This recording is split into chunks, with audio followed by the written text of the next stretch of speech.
बिस्मिल्लाहिर्रहमानिर्रहीम अस्सलाम वालेकुम। पाकिस्तानी न्यूज़ चैनल से ज़हीर अहमद केस की लेटेस्ट अपडेट्स के साथ आपको खुशामदीद कहती हूँ।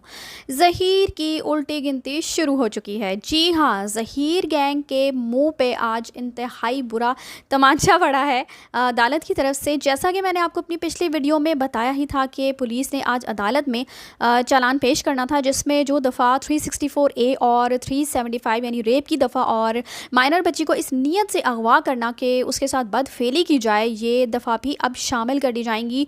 तो वो शामिल करके पुलिस ने आज चालान पेश किया है और ये दफ़ात नाकाबिल ज़मानत हैं। यानी अब जो कल इंशाल्लाह ज़हीर और शब्बीर की ज़मानतों का जो केस है उससे वो बच नहीं पाएंगे। और जैसा कि मैंने बताया था कि ज़हीर को इन संगीन जराइम के बाइस जो है वो उम्र कैद भी हो सकती है, तो अब ऐसा होता दिखाई दे रहा है, जिस पर इस केस के सहूलतकारों की चीखें निकलना शुरू हो चुकी हैं और वो हक्का बक्का रह गए हैं कि ये हो क्या गया है। और अपने चैनल पे उनका मातम शुरू हो चुका। आफ्ताब बोगियो साहब की अदालत में जो समाअत हुई उसमें आज 3 अहम केसेस की समाअत हुई। पुलिस की तरफ से जो पहले C क्लास चालान जमा करवाया गया था वो जमा नहीं हुआ, बल्कि जो प्रोसिक्यूशन ने पहले एतराज़ात आयद किए थे उन एतराज़ात पर स्क्रूटनी करके, यानी उनकी इंस्पेक्शन करके उन एतराज़ात को दूर करके आज चालान जमा करवाया गया है।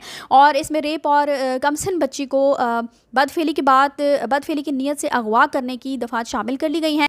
मज़ीद इस केस में 3(1) की दफ़ा लगी हुई थी, यानी किसी बालिग को वो भी ख़ासकर मर्द को अगवा करना। जब प्रोसिक्यूशन ने देखा तो यही कहा कि एक तो ये बच्ची है और कमसिन डिक्लेयर हो चुकी है, तो अब इस दफ़ा को चेंज करके 3(2) लगा दी गई है और इसकी सज़ा भी 10 साल है। मज़ीद जो मेडिकल के हवाले से समाअत होनी है उसकी तारीख़ 19 अगस्त है और वहाँ पर भी ये चालान पेश किया जाएगा और इन दफ़ात के तहत भी फ़ैसला किया जाएगा कि बच्ची का MLO करवाना है या नहीं करवाना।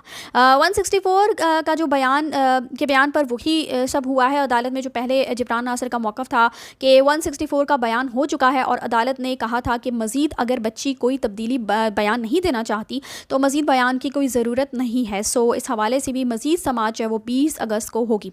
और तीसरी दरख्वास्त जो थी वो मुल्ज़िम ज़हीर बच्ची से मिलना चाहता है, तो उस पर भी जिब्रान नासिर साहब ने ऑब्जेक्शन लगाई थी कि बच्ची चूँकि इस केस में एक गवाह भी है तो मुल्ज़िम के मिलने से ये केस मुतासिर हो सकता है, वो बच्ची पे दबाव डाल सकता है, तो बच्ची और मुल्ज़िम का मिलना जो है वो नहीं बनता। सो इस मामले को भी आगे कर दिया गया है और इन दोनों 164 के बयान और ज़हीर की जो मुलाकात वाला केस है इन दोनों की समाअत जो है वो अब होगी 20 अगस्त को।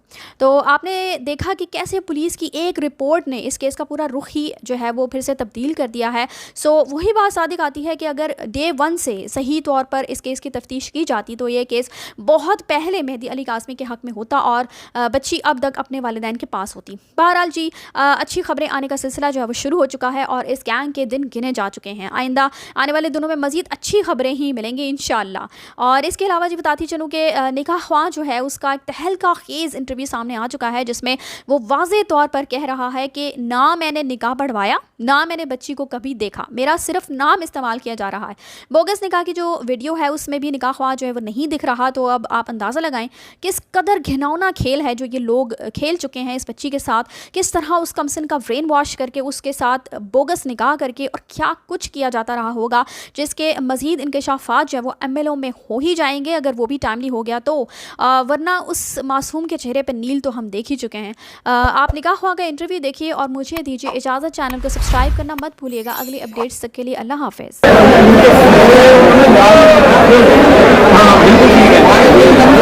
हमने हक की बात करनी है, हक सच की बात करनी है, अल्लाह को जान नहीं देनी। अगर कहाँ तक बात जाएगी खबर में कौन जवाब देगा? नहीं, खबर में कौन जवाब देगा?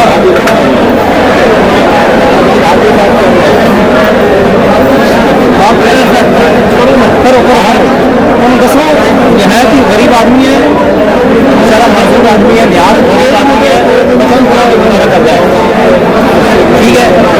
उसने शरारत करके नाम लिख दिया मेरा, बिल्कुल मेरा सेम नाम लिखा गया। कौन है कौन नहीं नाम उसका मैं तो जानता नहीं, मैं तो बच्चों को डालता हूँ घर जाके कि किसने निकाल के मैं उसने मेरा नाम लिखा, आपने नाम उसमें लिख दिया तो मेरा नाम भी आपने नाम इस वजह से उठा दिया। उस दिन मैं लाहौर में था ही नहीं जिस दिन मुझे निकाह हुआ। पाकिस्तान यहाँ मैं कहीं पे मेरा फार्म चोरी हुआ है, इसने निकाह पाया, उसने फार्म लिखा है, सारा मामला उसने किया। मैंने तो कभी नहीं किया, जब मैंने नहीं निकाह पाया, जब वो ने मामला बना लिया, जब मैंने कराया ही नहीं है तो मैं कैसे कहूँ वीडियो आपके पास है, ठीक है, CDR में मैं हुई नहीं है,